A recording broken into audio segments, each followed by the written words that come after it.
अस्सलाम वालेकुम नाज़रीन। इस वीडियो में हम बात करेंगे कि सऊदी जेल से डिपोर्ट होकर लोग कितने दिनों में अपने घर वापस आ जाते हैं। ये बहुत इंपॉर्टेंट सवाल है क्योंकि बहुत ज्यादा लोग जेल से डिपोर्ट होकर आते हैं या तो खुद अपनी पकड़ाई देते हैं। ऐसे लोग जो कफील से वो तंग है, वो वापस अपने मुल्क जाना चाहते हैं, कफील उनका खरूज नहाई नहीं लगा रहा, तो उनके पास यही ज्यादातर यही ऑप्शन होता है कि वो जेल के रास्ते आ जाए। जो एजेंट हजरात है वो भी उनको यही मशवरा देते हैं कि आपको अरेस्ट करवा देते हैं, आप वापस अपने मुल्क में चले जाएंगे, लेकिन वो गलत बयानी करते हैं कि आप 3-4 दिन के अंदर वापस चले जाएंगे। 3-4 दिन कभी भी नहीं लगे। कभी भी कोई बंदा 3-4 दिन के अंदर जेल के रास्ते वापस अपने मुल्क में नहीं गया। कम से कम आपको 5-6 दिन लगते हैं और उसमें होता है कि समटाइम आपको 1.5 माह भी लग जाता है। ये क्यों लग जाता है, इसकी क्या वजूहात है, अरेस्ट होने से पहले आपको किन बातों का ख्याल रखना चाहिए, आपके पास कितने पैसे होने चाहिए, जेल की कंडीशन क्या होती है, और जब आपको एयरपोर्ट पर आपको आपके मुल्क के लिए रवाना किया जाता है तब आपको किन बातों का ख्याल रखना होता है, ये सारी चीजें आज की इस वीडियो में आपके साथ डिस्कस करेंगे।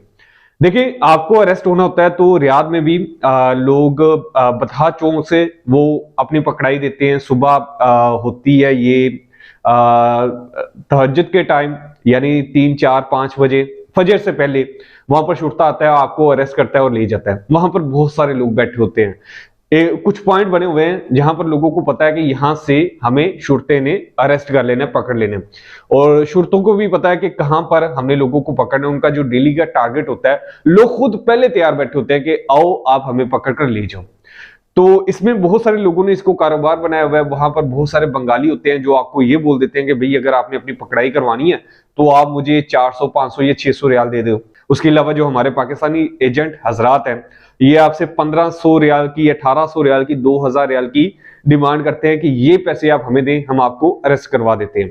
हालांकि इसमें उनका कोई किरदार नहीं होता, कोई जस्ट उनके पास इंफॉर्मेशन होती है, उनके पास आइडिया होता है कि बंदे कैसे अरेस्ट होते हैं, कहां से अरेस्ट होते हैं, वो पॉइंट उनको बता देते हैं और उनसे वो फ्री के वो पैसे ले लेते हैं। तो आप खुद भी अरेस्ट हो सकते हैं। हरू वाले बंदे को फौरन अरेस्ट कर लेते हैं। हरू वाले बंदे को किसी को पैसे देने की जरूरत नहीं। अगर उसका हरू लगा हुआ है, स्टेटस उसका एब्सेंट फ्रॉम वर्क आ रहा है, उसको फौरन शुरता पकड़ लेगा, उसको किसी को पैसे देने की जरूरत नहीं। और जिसका इकामा एक्सपायर है, इकामा एक्सपायरी वाले बंदे को जल्दी नहीं पकड़ते। ये है कि आपने कोई ऐसा एक सीन बनाना होता है कि वो आपको पकड़ ले, आप पानी बेच रहे हो, आप तस्बीह बेच रहे हो, आप कोई ऐसी कानून की खिलाफ वर्जी कर रहे हो, तब आपको फौरन पकड़ लेते हैं। लेकिन उसमें यह है कि आपका दोबारा आने का ज़हन ना हो, क्योंकि एक दफा आप डिपोर्ट हो गए तो इसमें ज्यादातर आपको 10 साल के लिए बैन कर दिया जाता है, क्योंकि आप कानून की खिलाफ वर्जी कर रहे हो। फौरन तो आपको पकड़ लिया जाता है, लेकिन 10 साल तक आप सऊदी दोबारा नहीं जा सकते। अभी पकड़ लिया, पकड़ लेने के बाद आपको ले जाया जाता है वहां पर मुतलका एक चौकी में, वहां पर जाकर चेक किया जाता है आप मतलूब हैं या नहीं है। मतलूब होते हैं वहां पर आपको फौरन छोड़ दिया जाता है, मतलूब नहीं है आपको वहां पर रखा जाता है, एक दिन भी रखा जाता है या फिर चंद घंटे रखा जाता है और फिर आपको तरह ले जाया जाता है। वहां पर जाने के बाद आपके वो फिंगर्स लिए जाते हैं, आपका डाटा कलेक्ट किया जाता है, फिर वहां पर आपकी तस्वीरें बनाई जाती हैं, तस्वीर के आपको पैसे देने होते हैं। वहां पर आपका सामान जमा किया जाता है, सामान के आपको पैसे जमा देने होते हैं जब आपने सामान वापस लेना होता है।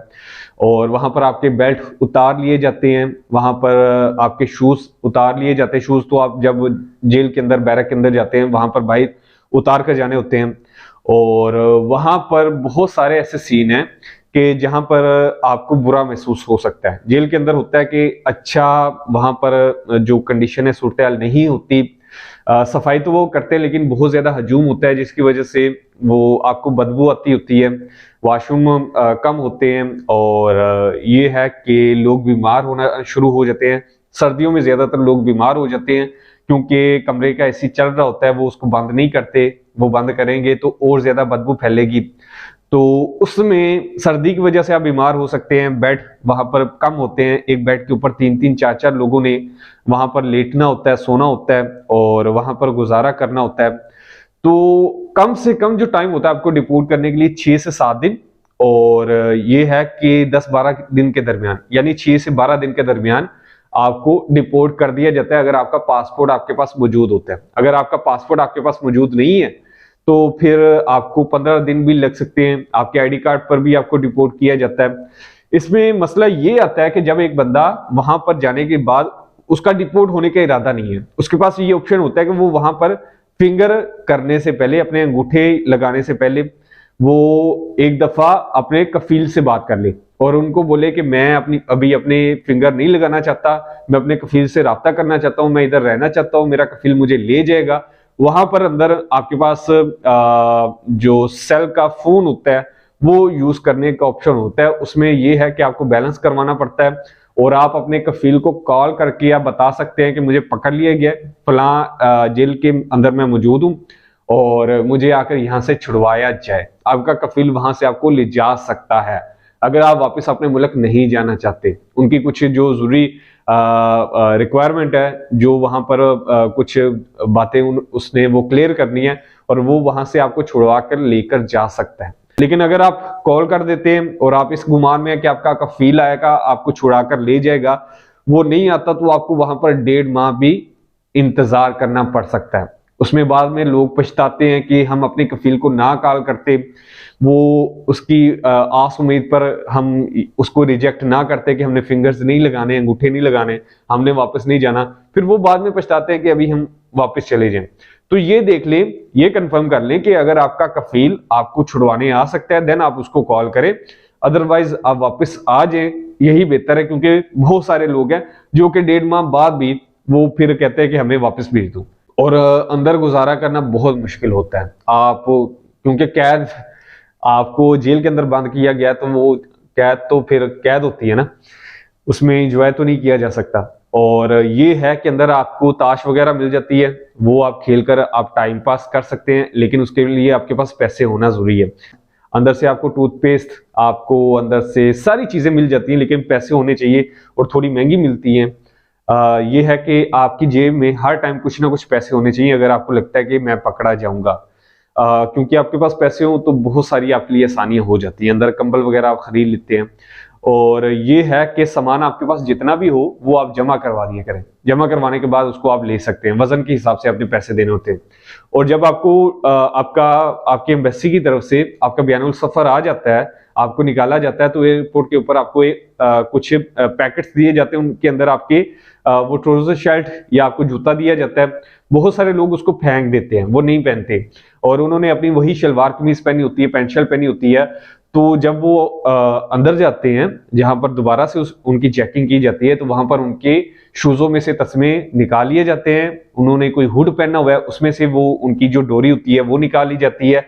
उन्होंने अगर शलवार कमीज पहनी हुई है तो उनका नाला निकाल लिया जाता है, उनका बेल्ट निकाल लिया जाता है। तो ये सारी चीजें अगर आप इनसे बचना चाहते हैं तो पीछे आप एक बैग लेकर उसमें आप अपने कपड़े डालकर जो ट्राउजर शर्ट आपको मिला है वो आप पहन लें और जब आप अपने मुल्क पहुंचे एयरपोर्ट पर तो बैग आपको मिल जाता है, उससे कपड़े निकालकर आप पहन सकते हैं। ये ना करें कि वहां पर आप वही कपड़े पहनकर चले जाएं और आगे वो आपके नाला निकाल लिया जाए, आपके शूजों में से तस्मे निकाल लिए जाए, तो वो आपका नुकसान हो जाए ना, वो आपकी चीजें खराब हो जाए। तो उससे पहले आप बैग के अंदर आप अपना जरूरी जो सामान है वो डाल लें ताकि आपको वहां पर ये मसला ना आए। ये सारा कुछ डिपेंड करता है कि कितने दिनों में आपका प्रोसीजर होता है, ये आपकी एम्बेसी की कारकर्दगी पे। यानी उनका काम होता है 2-3 दिन के अंदर आपका जो डॉक्यूमेंटेशन का जो प्रोसीजर है उसको वो बड़ी जल्दी वो खत्म कर देते हैं। उसके बाद सिर्फ इंतजार होता है आपकी एम्बेसी की तरफ से कि आपकी एम्बेसी की तरफ से कब आपका बयानुल सफर आए, आपकी टिकट हो और आपको आपके पेपर देकर आपको डिपोर्ट करवाया जाए। पाकिस्तानी एम्बेसी भी जल्दी अच्छा काम करती है, बांग्लादेशी जो एम्बेसी है वो बहुत ज्यादा ये फास्ट है, उनके बंदे 4-5 दिन में चले जाते हैं। पाकिस्तानी जो एम्बेसी है उसके बंदे 5-6 दिन में, 7 दिन में, ये टाइम होता है। 10-12 दिन लग जाते होते हैं, कभी कभी 14-15 दिन लग जाते हैं। यह है कि आपके पास आपका पासपोर्ट लाजमी होना चाहिए। पासपोर्ट नहीं है तो आप अपनी मुतलका एम्बेसी में, यानी अगर आप रियाद में अरेस्ट हुए हैं, रियाद एम्बेसी में आप वो अपना पासपोर्ट मंगवा सकते हैं। वहां पर जो अंदर एम्बेसी का बंदा आता है उसको आप बोल सकते हैं, उससे पूछ सकते हैं कि कहाँ पर मंगवाना है।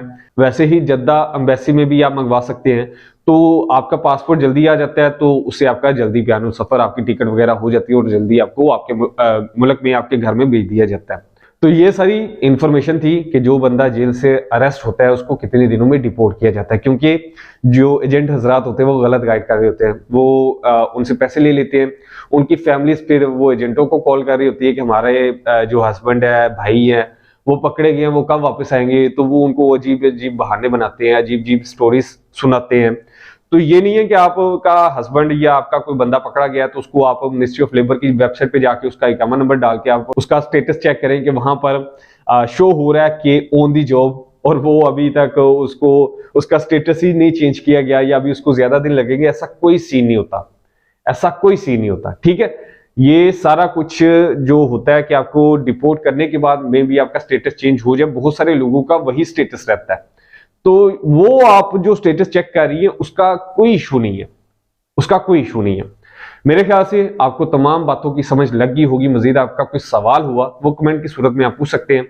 अपना ख्याल रखिएगा, इंशाल्लाह मिलते हैं अगली वीडियो में, तब तक अल्लाह हाफिज।